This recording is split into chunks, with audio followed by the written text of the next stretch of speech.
今日はですね、斜め顔の描き方なんですけれども、すごい難しいですよね。そもそも斜めっていうのが結構正面も難しいし、横も難しいし、斜めも難しい。結局どの角度も、そういうふうに、ちゃんとしっかりした角度、自分でコントロールして描けるかっていうのが結構難しいところではあると思うんですけれども、いろいろ今日は解説していきたいと思います。でね、もう斜めってね、多分ね、みんながまず最初に書きやすくはあると思う。なんとなく真正面真横ってやってきましたけれども、なんとなく書いちゃう絵って多分正面よりもちょい斜めに多分みんな結構書いちゃうんじゃないかなと思います。で、それで大体ね、ちょい斜めとしては合ってます。ですが、実際本当の斜め方向っていうと顔、真正面ね、こっちカメラに対して斜め、こういう向き、斜め。皆さん、こういう向きって意識してます？ほんのちょっと正面よりも横ぐらいは割とみんな描きやすいんじゃないかなと思うんですけど、ちゃんとこの斜めの方向性をしっかり作れてるかなっていうのを、今回の、アニメ習得の基礎コースの、塾生の検索結果を中心にいろいろ解説していきたいと思います。ではよろしくお願いします。これから行きましょうか。本当によくあったみんなやりがちだったやつですね。顔側面、目と耳を離すっていうふうにね、ポイントを書いてありますけど、皆さん、この目と耳のこの間が、ゾゾーンに大体皆さんになります。というのも、そもそも、この生え際から若干謎ゾーンだったりします。あと、さらに後頭部もちょっと謎ゾーンだったりします。どういうふうに繋がってんのかな、この裏のあたりは。というのが、結構皆さん、曖昧にちょっとしちゃうポイントなんですよね。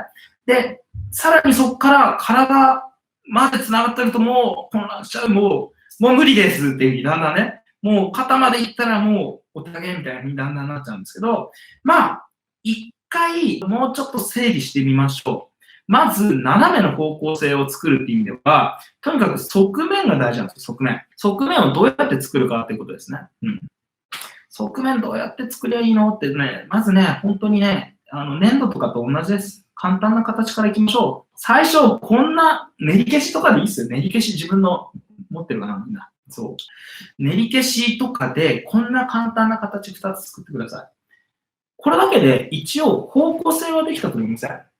側面が肩と、しかも腕なし状態ですよ。この前やりましたね。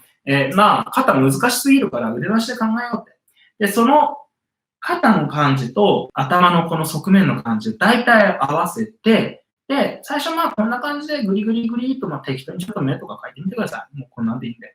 こういうものなんだっていうのをちょっと感じ取ってほしいんですよ。で、ここの間に、首があると。T シャツの形とかね、腕の付け根で T シャツのこの襟の形が決まるよとかね、そんな話もいろいろありましたけれど、ちょっと難しいんで、今日はちょっとそこら辺細かくは。っていう感じで、こういうふうに、まずはこんな単純なロボットみたいな形でいいので、とにかく斜め向いてますね、これは。顔も体も。ちゃんと斜め向いてますねっていう、この正中線が結構大事。正中線も大事。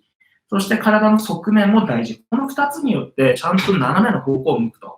だからちょっと皆さんの、添削ね、塾生の皆さんの絵であったのが、もうやたらこの側面がほぼほぼなくて、なんだけど斜めを描こうとしてて、みたいなね、こうね、ちょっと混乱しちゃった人が結構いたなぁと思いまして、それで言うと別の人で言うと、この人もちょっとその傾向になったかな。こんな感じにちょっとね、なったりとか、この人とか、あとは、これかなこの人。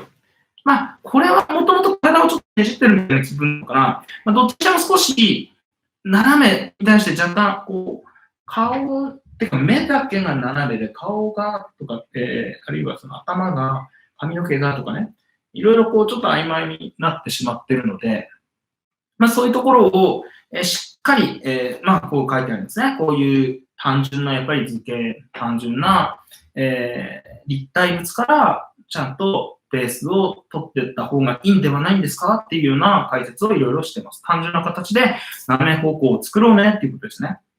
っていう時に、この、側面っていうのは結構目目と耳の間のこの側面っていうのはすごい大事なんですよ。これで言うとやっぱりちょっと近すぎですよね、これで見るとね。なので、とにかく、まあ、さっきの僕のこの感じをちょっと思い出してて、ちょっとこれを思い出してても怖いけれど、しっかりと斜めの方向性を作るということです。ちょっとこれ分かりやすいのでやってみましょうか。どういうふうになるんだろうっていうのね。ここら辺こういうふうにするといいよっていうポイントですね。まあ、しっかりとまずは頭全体の形を取るというところからなんですけど、頭蓋骨があって、ね、ここに顎があって、で、それが横になると、なんかこんなんなるよ、みたいなね、解説のものもありますね。まあ、これはまあ、ある意味のその、ものの捉え方としての一面としては、まあまあ、いい感じのところがあるので、ちょっと目上だけどね、ちょっと目上ですけど。この発想法が割とこういう時にちょっと生きるかもしれない。なので、結局斜め45度の時も、この頭のベースになっているこの丸はキープされるってことです、結局。で、目の位置はさっきの話で、ちょっと多少考えて、もうちょっと奥にこういうふうにあるもんだなっていうふうに考えてね。しっかりと後頭部まで頭の形がちゃんとあるっていうのが、まずは大事。で、そこに顎部分っていうのが足されていく。っていうふうに発想することもできます。そして耳が結構奥。で、この、なるべくどっか使いたいんですけどね、目の位置。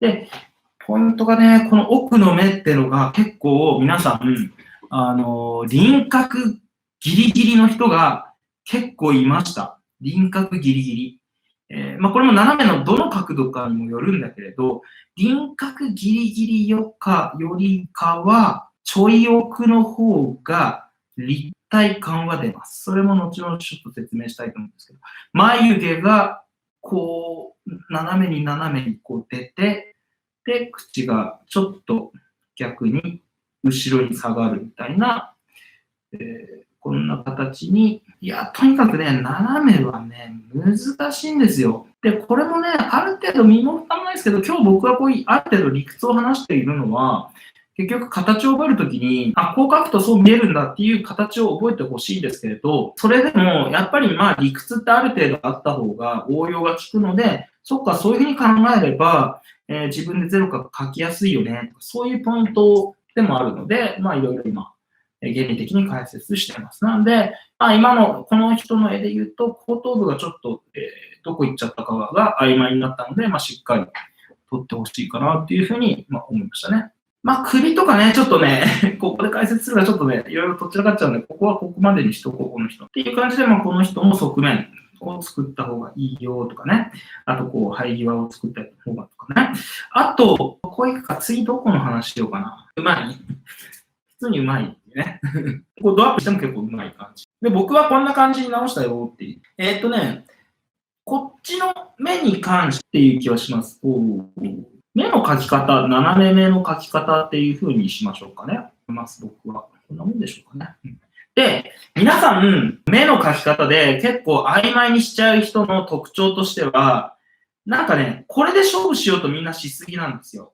とか、こうとか。この上の目のこのまぶたの線っていうのかな。まぶたの線と瞳だけで、みんな、なんかね、勝負しようとしすぎて、傾向が結構僕添削してて思いました。いや、そうじゃないよって。そうじゃなくて、白目ってわかります？この点々、ここ。アニメで塗った時の白い部分。